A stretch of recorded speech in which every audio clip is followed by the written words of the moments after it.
স্বাগতম জানাচ্ছি সর্বশেষ আপডেট বাংলা সংবাদে। শুরুতেই সংবাদ শিরোনাম। শুরুতেই জানিয়ে দেব, খেলা শুরু হাসিনার, এখনও প্রবল চাপের মুখে বাংলাদেশ। ইউনূস চালের রাষ্ট্রপতির খেলা, পাল্টে যাচ্ছে দেশের গতিপথ, থমথমে দেশের পরিস্থিতি। বিস্তারিত থাকছে প্রতিবেদনে। এদিকে ইউনূসের অবৈধ সরকারের পররাষ্ট্র নীতির দুর্বলতা ও দেশ বিক্রির রাজনীতি। বিস্তারিত থাকছে প্রতিবেদনে। এছাড়াও জানিয়ে দেব, সাজানো নির্বাচনে জয়ের পর দেশ জুড়ে তাণ্ডব চালাচ্ছে বিএনপি। বিস্তারিত থাকছে প্রতিবেদনে। এদিকে জামায়াতের নেতৃত্বে শুরু 11 দলের বিক্ষোভ। বিস্তারিত থাকছে প্রতিবেদনে। এছাড়াও জানিয়ে দেব, নির্বাচিত 70 আসনের 21.4% জাল ভোটের তথ্য পেয়েছে টিআইবি। বিস্তারিত থাকছে প্রতিবেদনে। এবং সর্বশেষ জানিয়ে দেব, বিদায়ী ভাষণ দিলেন প্রধান উপদেষ্টা। বিস্তারিত থাকছে প্রতিবেদনে। এতক্ষণ শুনছিলেন সংবাদ শিরোনাম, এবারে বিস্তারিত। ঠিক না হওয়ায় নানা প্রান্তে শুরু হয়েছে গুঞ্জন। সরকার গঠনে অযথা কালক্ষেপ করা হয়েছে। তৈরি হয়েছে এক ভয়াবহ শূন্যতা। রাষ্ট্রবিজ্ঞানের ভাষায় পাওয়ার ভ্যাকিউম বা ক্ষমতার শূন্যতা। ত্রয়োদশ জাতীয় সংসদ নির্বাচনের গেজেট প্রকাশিত হয়েছে 13 ফেব্রুয়ারি, আর শপথ গ্রহণ অনুষ্ঠান হচ্ছে আগামীকাল অর্থাৎ 17 ফেব্রুয়ারি। গেজেট প্রকাশের 4 দিনের মাথায় তারেক রহমান প্রধানমন্ত্রী পদে শপথ নিতে চলেছেন। মাঝখানে 4 দিনের ব্যবধান কেন, তা নিয়ে প্রশাসন থেকে কোনো সদুত্তর পাওয়া যায়নি। নাকি সংবিধানের অন্তর্নিহিত চেতনার ভুল ব্যাখ্যা? এই বিলম্ব জাতীয় নিরাপত্তার জন্য হুমকি। এই প্রসঙ্গে বিশিষ্ট বুদ্ধিজীবী শহীদুল্লাহ ফারায়েজি জানিয়েছেন, সংবিধান কোনো স্থবির বই নয়, একটি জীবন্ত দলিল। জনগণের রায়কে দ্রুততম সময়ে আইনি বৈধতা দিয়ে সরকার গঠন করা। একটি বিদায়ী সরকারের কার্যকারিতা খুবই সীমিত। সেই সরকারের কাজ অনেকটা গতানুগতিক। প্রতিবেশী দেশ কোনো কৌশলী পদক্ষেপ নিলে তার মোকাবিলা করার মতো পূর্ণাঙ্গ শক্তি সেই সরকারের থাকে না। শহীদুল্লাহ ফারায়েজি বা নিবন্ধে জানিয়েছেন, এই শূন্য অবস্থায় সরকার বিরোধী শক্তি রীতিমতো সক্রিয় থাকে। নির্বাচিত জনপ্রতিনিধিরাও কিন্তু আশ্চর্য রকমভাবে নিশ্চুপ। তাদের তরফ থেকে বিএনপিতে সরকার গঠনের জন্য কোনো রকম চাপ দিতে দেখা যাচ্ছে না।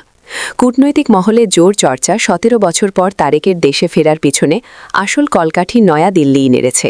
তারপর যখন বেগম খালেদা জিয়ার মৃত্যু হল, মোদির টুইট, জয়শঙ্করের ঢাকা পৌঁছে যাওয়া, ইউনূসদের সঙ্গে সাক্ষাৎ না করেই তারেকের সঙ্গে বৈঠক করে ফিরে আসা, সবে এই কূটনৈতিক চালের অঙ্গ, যার মাধ্যমে ভারত সরকার কার্যত বাংলাদেশি নাগরিকদেরও বুঝিয়ে দিয়েছে তারা বিএনপির দিকেই এবার বাজি ধরছে। ভোটের ফলাফলেই তা স্পষ্ট। এবার পালা তারেকের। তিনি আপাতত দাবি করেছেন, পারস্পরিক সৌহার্দ্যের ভিত্তিতে প্রতিবেশী দেশগুলির সঙ্গে সম্পর্ক বজায় রাখা হবে। সেই সঙ্গে বলেছেন, বাংলাদেশের জনগণের স্বার্থ রক্ষা হয় এমনভাবেই তৈরি হবে তার সরকারের বিদেশ নীতি। এর মধ্যেই সূক্ষ্মভাবে লুকিয়ে আছে তারেকের মনোভাব। এদিকে ইউনূসের অবৈধ সরকারের পররাষ্ট্রনীতির দুর্বলতা ও দেশ বিক্রির রাজনীতি। বাংলাদেশের অর্থনীতি, স্বাধীনতা এবং সার্বভৌমত্বের ওপর যুক্তরাষ্ট্রের বাণিজ্যিক আগ্রাসন নতুন কিছু নয়। কিন্তু 2024 সালের জুলাইয়ে দেশব্যাপী দাঙ্গা, নির্বাচিত সরকারকে উৎখাত এবং অবৈধভাবে ক্ষমতা দখলের মাধ্যমে যে সরকার প্রতিষ্ঠিত হয়েছে, তাদের পররাষ্ট্রনীতির দুর্বলতা এবং দেশ বিক্রির প্রবণতা এখন স্পষ্ট হয়ে উঠেছে। যুক্তরাষ্ট্রের সঙ্গে সম্পাদিত বাণিজ্য চুক্তি তারই প্রমাণ। বাংলাদেশের তৈরি পোশাক শিল্পের জন্য যুক্তরাষ্ট্র সবচেয়ে বড় বাজার, কিন্তু সেই বাজার ধরে রাখতে গিয়ে বাংলাদেশকে দিতে হচ্ছে অসম সুবিধা। যুক্তরাষ্ট্র মাত্র 1% শুল্ক ছাড় দিচ্ছে, আর তার বিনিময়ে বাংলাদেশকে দিতে হচ্ছে কয়েক বিলিয়ন ডলারের এলএনজি, কৃষিপণ্য এবং তুলা আমদানির প্রতিশ্রুতি। এই চুক্তির ফলে বাংলাদেশের ওপর চাপবে দীর্ঘমেয়াদী আমদানি ব্যয়, যা দেশের অর্থনীতিকে অস্থিতিশীল করে তুলবে। যুক্তরাষ্ট্রের রেসিপ্রোকাল ট্যারিফ নীতি বিশ্বের সব দেশের জন্য একই রকম কঠোর, কিন্তু বাংলাদেশের মতো উন্নয়নশীল দেশের জন্য তা আরও বেশি ক্ষতিকর। বাংলাদেশের ব্যবসায়ীরা এই চুক্তিতে অসন্তুষ্ট, কারণ তারা দেখছেন প্রতিবেশী দেশ ভারত 18% শুল্ক ছাড় আদায় করতে পেরেছে, কিন্তু বাংলাদেশ পাচ্ছে মাত্র 1%। যুক্তরাষ্ট্রের তুলায় তৈরি পোশাক রপ্তানিতে শুল্কমুক্ত সুবিধা পেলেও সেই তুলার দাম বেশি এবং কেন্দ্রীয় মজুদাগার নির্মাণ, কাস্টমসের প্রস্তুতি সহ নানা জটিলতা রয়েছে। ফলে এই সুবিধা পেতেও লাগবে লম্বা সময়। কিন্তু সবচেয়ে বড় প্রশ্ন হল, এই চুক্তির পেছনে কে দায়ী? সালের জুলাইয়ে দেশব্যাপী দাঙ্গা, নির্বাচিত সরকারকে উৎখাত এবং অবৈধভাবে ক্ষমতা দখলের মাধ্যমে যে সরকার প্রতিষ্ঠিত হয়েছে তাদের পররাষ্ট্রনীতির দুর্বলতা এবং দেশ বিক্রির প্রবণতা এখন স্পষ্ট হয়ে উঠেছে। সুদি মহাজন ইউনুস এবং তার অসরকারের 18 মাসের শাসনামলে তারা শেখ হাসিনার করা কোনো চুক্তিকেই বাংলাদেশের স্বার্থবিরোধী প্রমাণ করতে পারেনি, কিন্তু তারা যে চুক্তিগুলো করছে তার প্রায় সবই দেশের স্বার্থ বিকিয়ে দেওয়ার চুক্তি। আরও জানিয়ে দেব, সাজানো নির্বাচনে জয়ের পর দেশজুড়ে তাণ্ডব চালাচ্ছে বিএনপি। গত 12 ফেব্রুয়ারি অনুষ্ঠিত ত্রয়োদশ জাতীয় সংসদ নির্বাচনে জয়লাভের পর থেকেই সারা দেশে চরম তাণ্ডব শুরু করেছে বিএনপি ও তাদের অঙ্গ সংগঠনের নেতাকর্মীরা। এরই মধ্যে বিভিন্ন স্থানে অন্তত 5 জন নিহত এবং কয়েকশো মানুষ আহত হওয়ার খবর পাওয়া গেছে। গত শনিবার রাতে ভোলা ও রাজশাহীতে পৃথক দুটি হত্যাকাণ্ডের ঘটনা জনমনে আতঙ্ক সৃষ্টি করেছে। ভোলার চরফ্যাশন উপজেলার শশীভূষাদয় রহিম ভুট্টো নামের এক ব্যক্তিকে কুপিয়ে হত্যা করেছে দুর্বৃত্তরা। পুলিশ ও স্থানীয়দের প্রাথমিক ধারণা এই হত্যাকাণ্ডের পেছনে মাদক ব্যবসা সংক্রান্ত বিরোধ থাকতে পারে। অন্যদিকে রাজশাহী মহানগরীর মতিহার এলাকায় নামাজ পড়তে যাওয়ার পথে মোহাম্মদ মুস্তফা নামের এক ব্যক্তি দুর্বৃত্তদের গুলিতে নিহত হয়েছেন। নিহতের ডান পায়ে গুলি লাগার পর হাসপাতালে নেওয়ার পথে তার মৃত্যু হয়। সহিংসতার চিত্র সবচেয়ে ভয়াবহ আকার ধারণ করেছে বাগেরহাটে।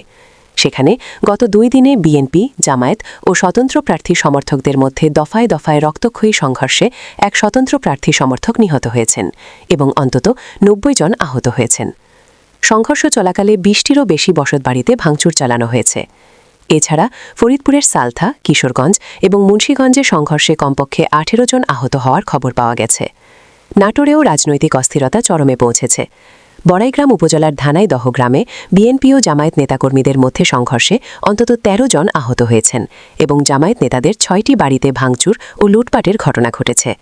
এই ঘটনায় পুলিশ এক বিএনপি নেতাসহ 4 জনকে গ্রেফতার করেছে।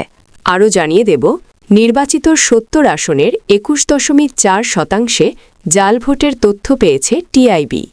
নির্বাচিত 70টি আসনের মধ্যে 21.4% আসনে এক বা একাধিক জাল ভোটের তথ্য পেয়েছে ট্রান্সপারেন্সি ইন্টারন্যাশনাল বাংলাদেশ টিআইবি।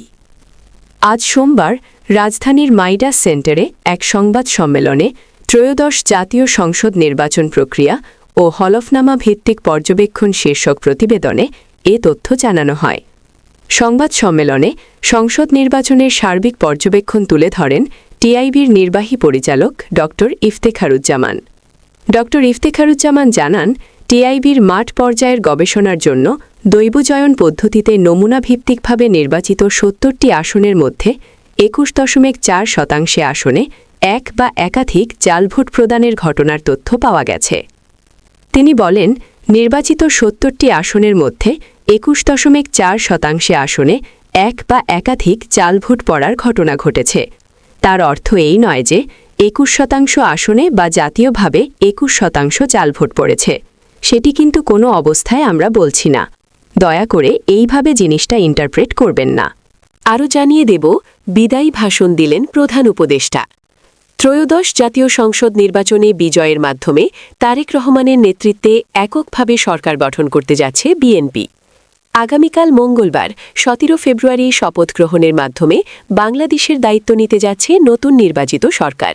আর এর মধ্য দিয়ে আনুষ্ঠানিক বিদায় ঘটতে যাচ্ছে শান্তিতে নোবেলজয়ী অর্থনীতিবিদ ড.